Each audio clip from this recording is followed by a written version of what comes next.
Blizzard's borrowed power concept has been around probably since Warlords of Draenor, now that I think about it. We got a garrison command as our only new non-talent ability back then.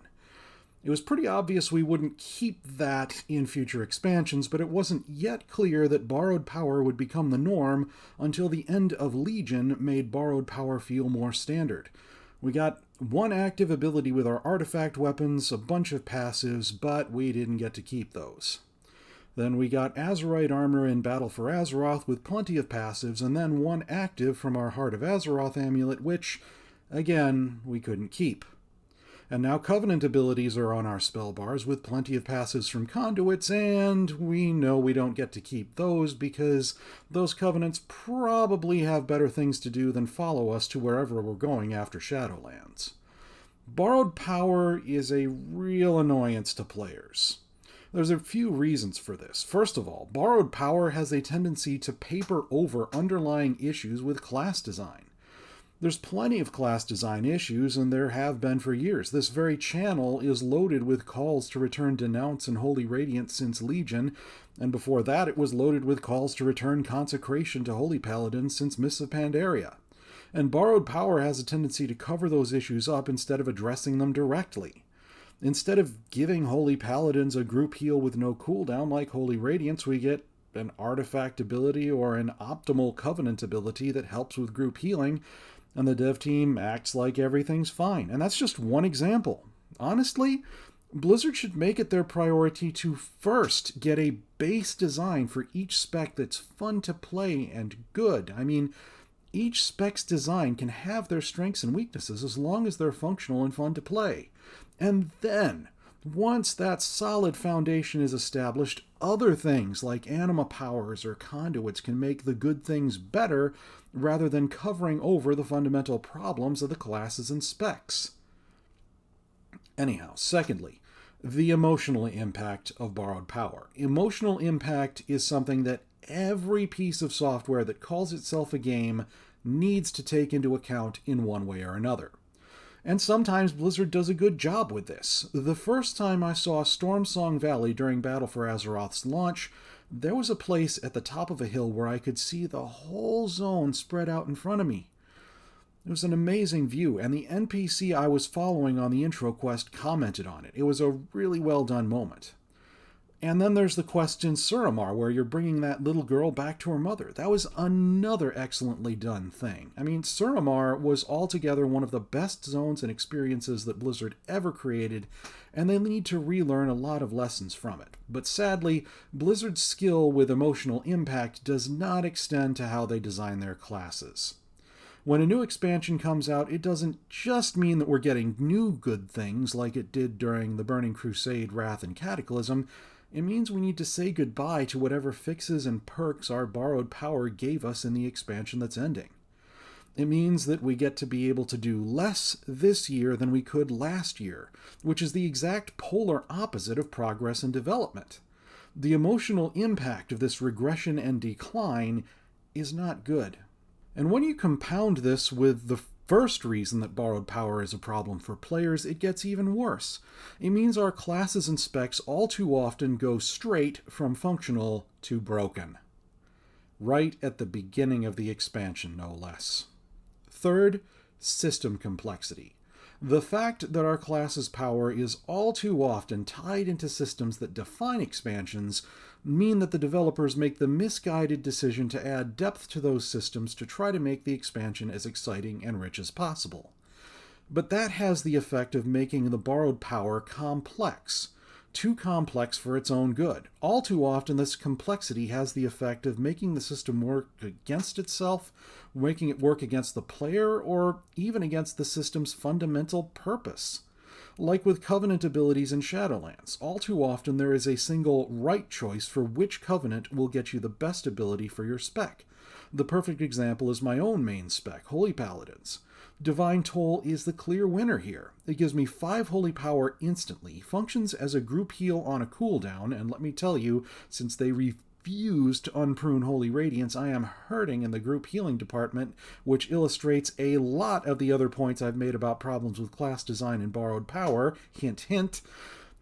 And generally, Divine Toll beat the snot out of other Covenant abilities like the too long cooldown Ashen Hallow that the Venthyr could have given me, the clunky seasonal blessings I could have gotten from the Night Fae. Each individual blessing is nifty enough, but it's just too tough to get those to do what I want them to do when I want them to do it, and the cool but not as cool as Divine Toll Hammer spell that I could have gotten from Maldraxxus. You know, it might have been fun to see the varied and interesting character dynamics of the cast of badasses that have gone to their eternities in Maldraxxus. And it might have been cool to see how souls can develop and grow out of their flaws and vices in the purgatory that is Revendreth. It might have been nice to help the Night Fae out in preserving as many souls as they can during the Anima Drought. In fact, if I weren't stuck with the Kyrians, I'd be part of the Night Fae Covenant. But as it is, I am stuck with the Kyrians. All thanks to the system Blizzard committed to and refused to change in Shadowlands. What WoW needs is fewer systems and better fundamentals, and borrowed power, on top of papering over problems with fundamentals and having poor emotional impact, encourages Blizzard to invest in more systems and more disastrous complexity in them. Now, as much as borrowed power looks like a problem to the players, it looks like a solution to the developers. And the problem that they think it's a solution to is a real problem, and to do justice to the whole issue, I need to talk about it. Going back to the Burning Crusade, Wrath of the Lich King, and Cataclysm, Blizzard was very intentionally adding at least 3 new abilities for each class every time an expansion came out. At least 3, and that was fun! Some of these abilities felt really iconic, or were abilities that we saw getting used by NPCs in World of Warcraft or Warcraft 3 units that fit perfectly into our classes.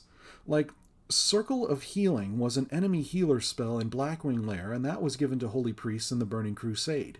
Flame Orb, which mages had ever so briefly in Cataclysm, was straight out of the Prince Tal'Daram boss fight in Wrath of the Lich King. Guardian of Ancient Kings also comes to mind.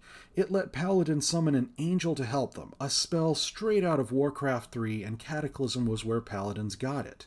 Mists of Pandaria gave Paladins blinding light, taken straight from the fight against Edric the Pure from the Trial of the Champion dungeon in Wrath. And some spells really covered our weaknesses, like Shield of the Righteous in Wrath of the Lich King, in a time when Paladins had few on-demand damage abilities, or Divine Plea that gave us mana regeneration, or Holy Radiance in Cataclysm, where before that we didn't have any group heals before. Hint, hint. And those 3 new abilities each expansion that every class got, those only count abilities that you went to your trainer to learn as you were leveling up. It didn't count things like talents or simple revamps. Those could add even more abilities to our toolkits. Like in the Burning Crusade, when Blizzard finally got around to making Paladins effective tanks, they added a taunt that Paladins learned at level 12, and that was long before the 3 new abilities we got, leveling from 60 to 70.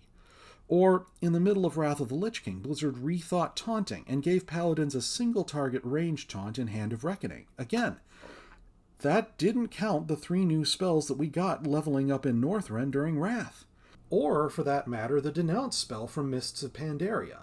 That spell was a replacement for Exorcism in Cataclysm, which at the time had no cooldown in a 1.5 second cast time. Denounce was an example of a revamp, and it was beautiful in terms of its animation, just plain good class design to have a ranged damage ability with no cooldown, and the fact that eventually it had no mana cost meant that it was something I could cast while I'm not healing, and these days it would look even more awesome with the spellbook casting animation. Hint, hint! Getting all those new things felt great! That's why they did it. But it had a rather unfortunate cumulative side effect. We were running out of space on our spell bars to put all those shiny new abilities. Spellbar Bloat, they call it, and it is a legitimate issue, both from the perspective of the developers and the players.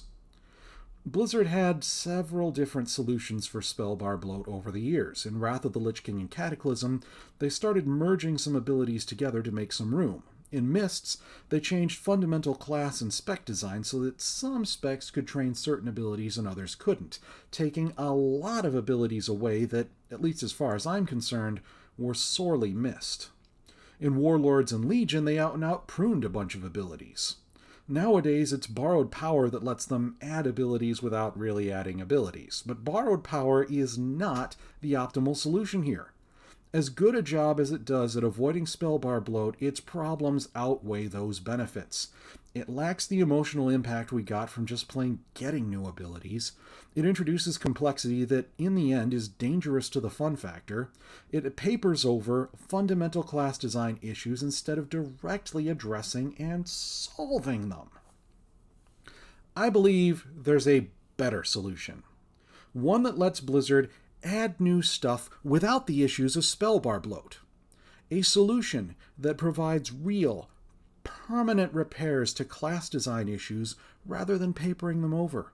A solution whose emotional impact is almost as good as the emotional impact of simply getting new abilities, and way better than the emotional impact of losing things at an expansion's end. And while complexity may become an issue down the road, there are ways to control the chaos and mitigate the complexity. Here's my proposed solution, which I very much hope Blizzard is open to. Slotted, swappable upgrade abilities. Here's what I mean by that. Imagine that we have a Frost Mage, and as they're leveling up in, say, the Emerald Dream, when they reach level 61, it unlocks their first upgrade ability, Prismatic Spray, which is an upgrade to their Cone of Cold ability. Basically, it does all that Cone of Cold does, but it does it as prismatic damage, a damage type I just made up that's a blend of Arcane and Frost. Also, enemies hit by Prismatic Spray have a random chance to receive an extra debuff. Maybe they're frozen in place. Maybe it's extra slow, or a stun, or that combination of freezing and silence that the Frostjaw talent provided once upon a time. Or maybe it's some extra damage. Whatever. It's an upgrade that replaces Cone of Cold, and it goes in the single slot for upgrades that this Frost Mage receives as a reward for reaching level 61. The player needs to actually equip Prismatic Spray in a new UI in order for it to be on their spellbar in place of Cone of Cold, but it is nevertheless a shiny new ability. New graphics, maybe a new character animation, new sound effect, new icon. It's a new ability. But then, at level 62, this mage gets yet another replacing upgrade spell, Frostfirebolt, an upgrade to Frostbolt. It slows the target just as much as Frostbolt does and deals as much damage. In fact, it deals a little more damage because it applies a small burn effect, much like how Fireball once did. For those of you who, like me, were around for Wrath of the Lich King, you'll know that Frostfirebolt is a returning ability that was added in Wrath, revamped in Kata, and finally replaced with Flurry in Legion. Ta-da! It's back, baby! But if the player goes into the new UI and equips Frostfirebolt, then, lo and behold, Prismatic Spray suddenly gets unequipped, and Cone of Cold reappears on the spellbar where Prismatic Spray was before. If the player re-equips Prismatic Spray, then Frostfirebolt disappears and Frostbolt reappears where it was on the spellbar. That's because there's only one available slot for upgrade abilities. Only one ability can be upgraded at a time, at least at level 62, but as the mage levels up, say at level 65, instead of a new ability, the mage gets a new slot. That lets the player equip both Frostfirebolt and Prismatic Spray at the same time. That's a new way of rewarding the player, adding slots instead of adding upgrade abilities. Not bad. And the number of slots could be quite limited. Probably 3 tops, but, I'm pulling that number out of the air. There's another thing.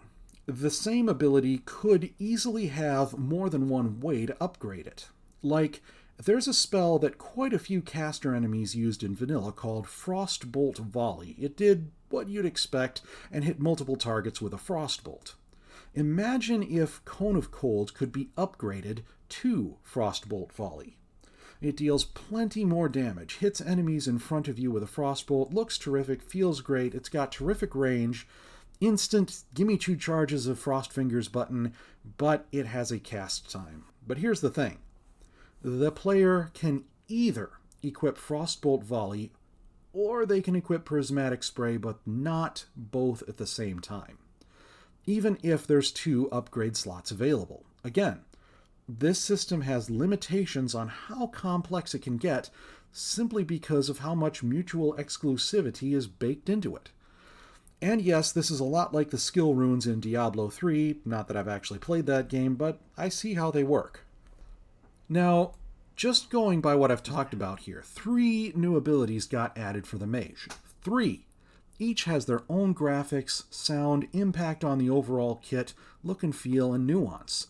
The emotional impact of getting a new ability is all there, with none of the drawbacks of the borrowed power systems.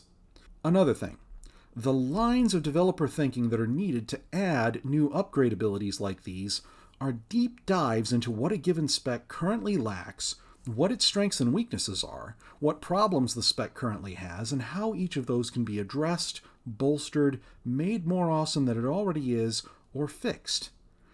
Those are the exact lines of thinking the developers need to beef up the game's fundamentals, and the exact lines of thinking that borrowed power systems have been distracting them from. It gets better. Blizzard could theoretically keep adding upgrade abilities indefinitely as the expansions roll on, and there'd never be Spellbar Bloat no matter how many upgrade abilities they add. Eventually there would be complexity in how these upgrade abilities might interact with each other, but even that chaos would be limited by the number of available slots that can be filled at a time. So this mitigates one problem that borrowed power has and completely eliminates the other 2 problems. And it solves Spellbar Bloat. This is a way better thing to have in the game than borrowed power.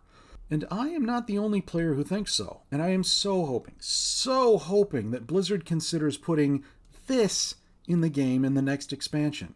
And I hope that they're hearing this in time to make that happen. It'll make the game more fun and more rewarding. It'll let you add more awesome stuff that'll win back players. Seriously, do this, Blizzard. You have my express written permission to use all ideas in this video. So do it. And you know what? I'm not the only person who came up with an idea like this. There's a Reddit user named SoulSoBreezy. His post is an idea extremely similar to my own. I strongly recommend you give it a look. There's a link in the description to his post and another link to a video that he's done about this concept. Please give them a look.